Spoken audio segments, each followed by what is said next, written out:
সবাই রিমোট ব্যবহার করি টিভির চ্যানেল পাল্টানোর জন্য, ভলিউম ইত্যাদি কম বেশি করার জন্য। আমাদের প্রায় কৌতূহল জাগে যে রিমোট কিভাবে কাজ করে। এখানে রিমোট হলো ট্রান্সমিটার, আর টিভির মধ্যে একটা সেন্সর থাকে, সেটা হলো রিসিভার। রিমোট থেকে যেই সিগন্যালটা বের হয় সেটা টিভির যে সেন্সর সেটা রিসিভ করে। বেশিরভাগ রিমোটেই দেখবে সামনের দিকে একটা ছোট বাল্বের মতো থাকে, সেটাই হলো ট্রান্সমিটার।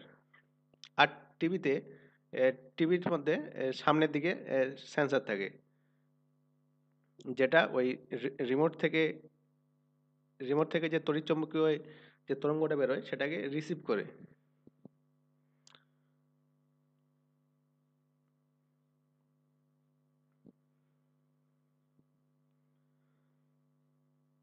এখানে যে রিমোট বেসিক্যালি দুই ধরনের হয়। একটা হলো আইআর রিমোট অথবা ইনফ্রারেড রিমোট, আরেকটা হলো আরএফ রিমোট বা রেডিও ওয়েভ রিমোট।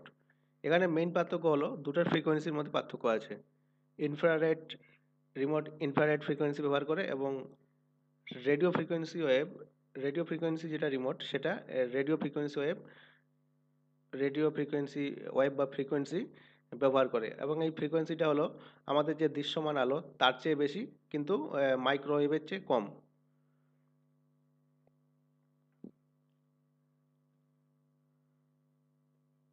এখানে রিমোটের এই ট্রান্সমিটার, আইআর রিমোটের যে ট্রান্সমিটার সেটা সাধারণত লেড হয়।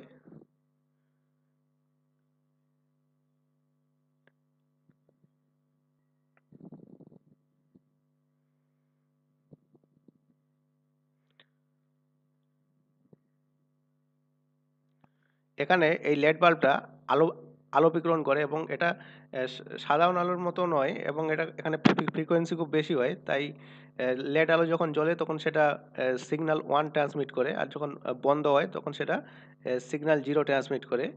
সাধারণত আমাদের চোখে অতটা ধরা নাও পড়তে পারে, কারণ এটা খুব বেশি ফ্রিকোয়েন্সিতে অপারেট করে।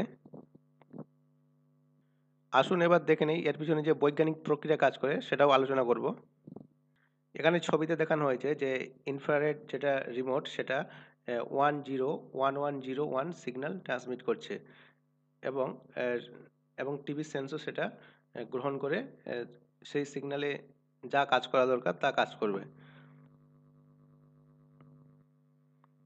এখানে ইনফ্রারেড রিমোটের কিছু ড্রব্যাক আছে। এখানে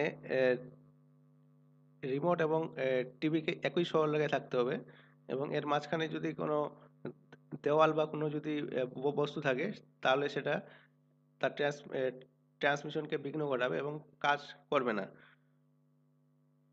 এই ইনফ্রারেড রিমোটের রেঞ্জ সাধারণত 20 থেকে 30 ফিট হয়, এবং 20 থেকে 30 ফিটের মধ্যে যদি টিভি থাকে তবে কাজ করবে, অন্যথায় কাজ নাও করতে পারে। এখানে এখানে লেড আলো দেখানো হয়েছে। এটাকে যখন 101101 সিগন্যাল যখন পাঠাতে হবে টিভিতে, তখন সেটা খুব দ্রুত অফ অন হয়, এবং অন হলে 1 সিগন্যাল ট্রান্সমিট হয়, এবং যেটা অফ হলে 0 সিগন্যাল ট্রান্সমিট হয়। কিন্তু এটা হাই ফ্রিকোয়েন্সিতে কাজ করে এবং অতি দ্রুত কাজ করে, সেটা আমাদের বোঝা দরকার, সাধারণ আলোর মতো নয়। এখন মনে করো টিভিতে তোমার চ্যানেল নাম্বার 1 দেখা দরকার, তখন তুমি সাধারণত রিমোটের নাম্বার 1 প্রেস করো। আসলে তুমি নাম্বার 1 প্রেস করছো, কিন্তু সেটা আহ, সেটা যে সিগন্যাল ট্রান্সমিট করবে সেটা বাইনারিতে ট্রান্সমিট করবে। ধরো টিভি সেন্সারে এটা টিভি সেন্সার 00 জিরো 00001 সিগন্যাল যদি রিসিভ করে তাহলে সেটা চ্যানেল 1 সিলেক্ট করবে টিভির মধ্যে। এবার রিমোটটাকেও সেইভাবে তৈরি করা হয়, এবং রিমোটে যখন তুমি ওয়ান বাটন যখন প্রেস করবে তখন সেটা অটোমেটিক্যালি 0001 সিগন্যাল ট্রান্সমিট করবে, এবং সেই সিগন্যাল টিভি যখন রিসিভ করবে তখন সেটা তোমাকে চ্যানেল 1-এ নিয়ে যাবে। অ্যাকচুয়ালি রিমোটের প্রতিটা বাটন কিছু না কিছু কাজের জন্য ব্যবহার করা হয় এবং প্রতিটা বাটন আমরা যখন প্রেস করি তখন একটা নির্দিষ্ট সিগন্যাল ট্রান্সমিট হয় এবং টিভি সেটা রিসিভ করে। এখানে একটা জিনিস হলো যে টিভি অলরেডি জানে যে কোন সিগন্যাল ও রিসিভ করলে কি কাজ করবে এবং রিমোট সেভাবেই তৈরি করা হয়।